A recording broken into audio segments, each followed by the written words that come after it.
Vamos mergulhar hoje numa ideia que, olha, de primeira pode soar bem estranha. E se o jeito que a gente enxerga o mundo, sabe? Cada frustração, cada medo, fosse, lá no fundo, uma forma de vingança? É um conceito bem profundo, talvez até um pouco desconfortável, mas que tem o potencial de mudar tudo.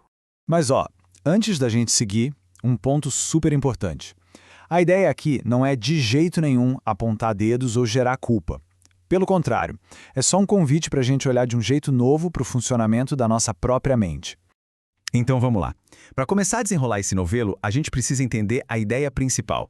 Como é que o nosso estado interno, o que está aqui dentro, consegue literalmente pintar o quadro do mundo que a gente vê lá fora? Olha que ideia forte essa. O ponto central é bem radical. O mundo, por si só, não é ameaçador.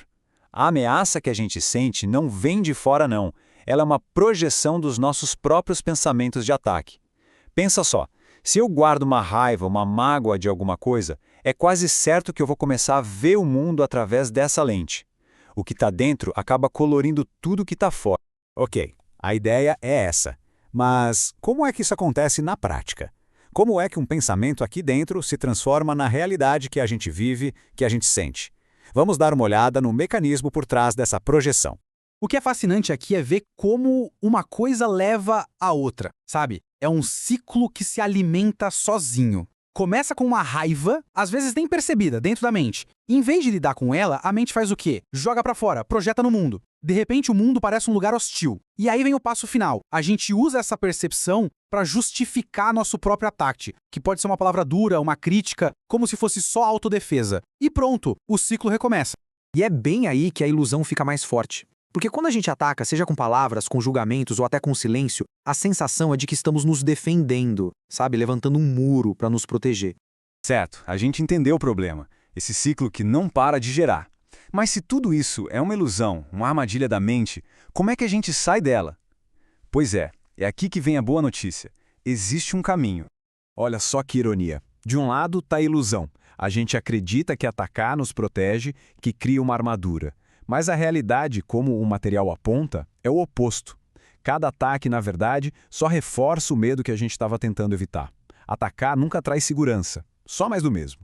O material que a gente está analisando usa um termo bem específico e sugestivo, né? Fantasia selvagem. É essa realidade fabricada pela mente, que não é real de fato e que se baseia só em pensamentos de medo, de culpa e principalmente na ideia de que estamos todos separados uns dos outros. E aqui vem a frase que é quase como uma chave para destrancar essa porta. A mensagem é direta e poderosa. Aquele mundo assustador que a gente percebe que causa tanto sofrimento, ele não é real. Ele é só um espelho, um reflexo de um conflito interno que a gente ainda não curou. Então, se é uma fantasia, a gente pode sair dela. Mas como? Agora a gente vai para a parte prática, para as ferramentas que podem ser usadas para ativamente escolher ver as coisas de um outro jeito. A proposta é um exercício simples, uma coisinha para ser feita ao longo do dia que ajuda a gente a treinar a mente, a treinar o nosso olhar para enxergar o mundo de uma forma diferente. O primeiro passo da prática é olhar para as coisas ao redor. Pode ser uma cadeira, uma árvore, o próprio corpo, e reconhecer que tudo isso é passageiro. E repetir para si mesmo com calma. Eu só vejo o que é perecível. A ideia é ir soltando a crença de que tudo que a gente vê é sólido e permanente.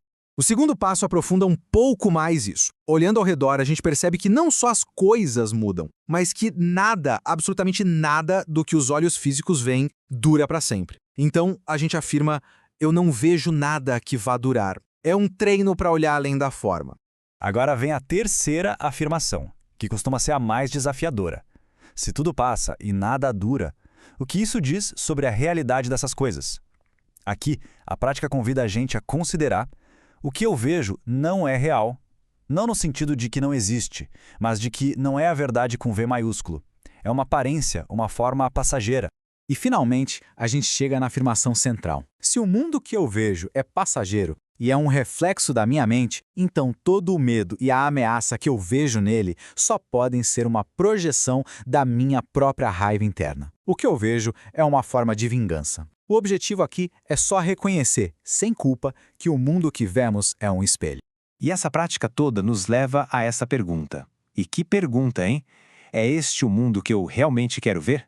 Repara como ela devolve todo o poder de escolha para a mente, mas de um jeito leve, sem peso, sem culpa. É uma pergunta honesta, que abre a porta para uma nova decisão.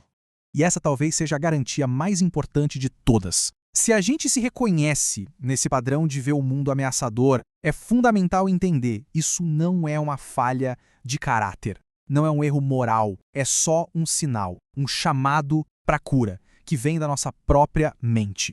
E aqui a gente amarra tudo. A paz que todo mundo busca, ela não é algo que se encontra lá fora. Ela não depende de ninguém mudar. A paz é uma decisão interna. Ela começa no exato momento em que a mente escolhe parar de se atacar, quebrando aquele ciclo de vingança. E assim, a jornada termina onde começou, dentro da mente. A verdadeira mudança não vem da luta, mas do descanso. A pergunta que fica é: e se a paz que a gente tanto procura lá fora estiver apenas uma decisão de distância? A decisão de finalmente parar de atacar nós mesmos.